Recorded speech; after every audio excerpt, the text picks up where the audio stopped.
আসসালামু আলাইকুম ওরহমতুল্লাহি ওবারাকাতু। রাসূলুল্লাহ সাল্লাল্লাহু আলাইহি ওয়াসাল্লামের জীবনদশায় ইসলাম ধর্ম গ্রহণকারী তাবেঈ ওয়াইস আল কর্নী রহমতুল্লাহি আলাইহি, যাকে রাসূলুল্লাহ সাল্লাল্লাহু আলাইহি ওয়াসাল্লাম শ্রেষ্ঠ তাবেঈ বলে ঘোষণা করেছেন। কি গুণের কারণে রাসূলুল্লাহ সাল্লাল্লাহু আলাইহি ওয়াসাল্লাম লোকটিকে স্বচক্ষে না দেখেই শ্রেষ্ঠ তাবেঈ বলে ঘোষণা করলেন? কি এমন ঘটনা তাকে এমন ইতিহাসে সম্মানজনক মসনদে বসিয়ে দিয়েছে? প্রিয় দর্শক, সে বিষয়ে আজ আমরা জানার চেষ্টা করব।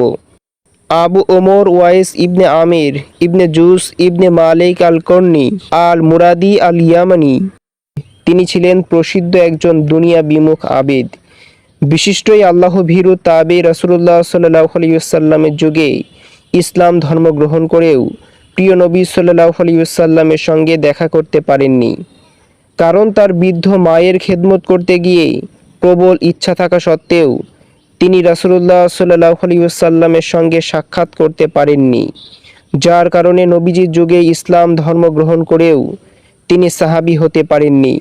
তার ব্যাপারে ইমাম জাহবী রহমতুল্লাহি আলাইহি সিয়ারু আলামিন নুবালা গ্রন্থে লিখেছেন, দুনিয়া বিমুখ এই মনীষী তার যুগে তাবিনদের সর্দার ছিলেন।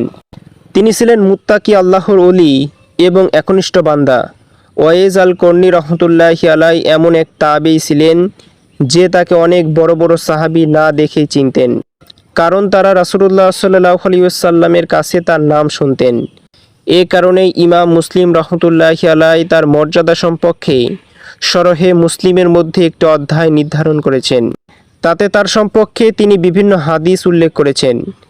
ওমর ইবনুল খাত্তাব রাদিয়াল্লাহু তাআলা আনহু বলেন, আমি রাসূলুল্লাহ সাল্লাল্লাহু আলাইহি ওয়াসাল্লামকে বলতে শুনেছি, অবশ্যই তাবিঈনদের মধ্যে সেই লোক শ্রেষ্ঠ যে ওয়াইস নামে খ্যাত। তার একমাত্র মা আছেন এবং তার কুষ্ঠ রোগ হয়েছিল। তোমরা তার কাছে অনুরোধ করবে সে যেন তোমাদের মাগফিরাতের জন্য দোয়া করে। এই কারণে ওমর রাদিয়াল্লাহু তাআলা আনহু ইয়ামানের কোনো সাহায্যকারী দল এলে তাদের মধ্যে ওয়াইস আল কর্নীকে খুঁজে বেড়াতেন। উসাইর ইবনে জাবের রাদিয়াল্লাহু তাআলা আনহু থেকে বর্ণিত, ওমর ইবনুল খাত্তাব রাদিয়াল্লাহু তাআলা আনহুর অভ্যাস ছিল, যখনই ইয়ামানের কোনো সাহায্যকারী ফৌজ তার কাছে আসতো, তখন তিনি তাদের প্রশ্ন করতেন, তোমাদের মধ্যে কি ওয়াইস ইবনু আমির আছে? পরিশেষে তিনি ওয়াইসকে পান।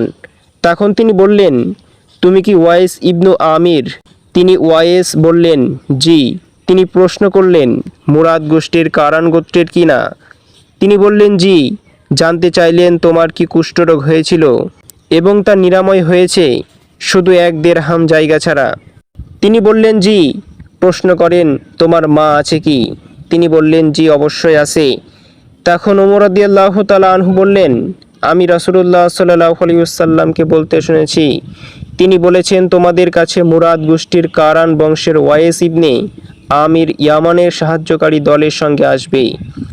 তার কুষ্ঠরোগ ছিল, পরে সে সুস্থ হয়ে গিয়েছে শুধু 1 দিরহাম ছাড়া।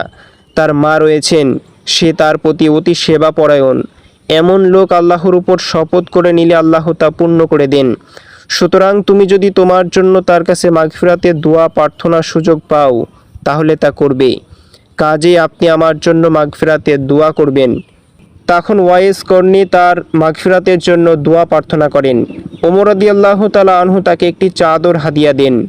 অনেকের মতে এই চাদরটি ছিল ওয়াইস আল কর্নী রহমতুল্লাহি আলাইহির জন্য রাসূলুল্লাহ সাল্লাল্লাহু আলাইহি ওয়াসাল্লামে রেখে যাওয়া চাদর, যা বর্তমানে তুরস্কের ইস্তাম্বুলের খিরকা শরীফ মসজিদে সংরক্ষিত আছে।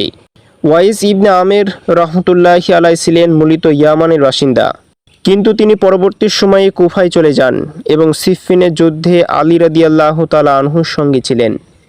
ওই যুদ্ধেই তিনি মহান আল্লাহর ডাকে সাড়া দিয়ে পরকালে পাড়ি জমান।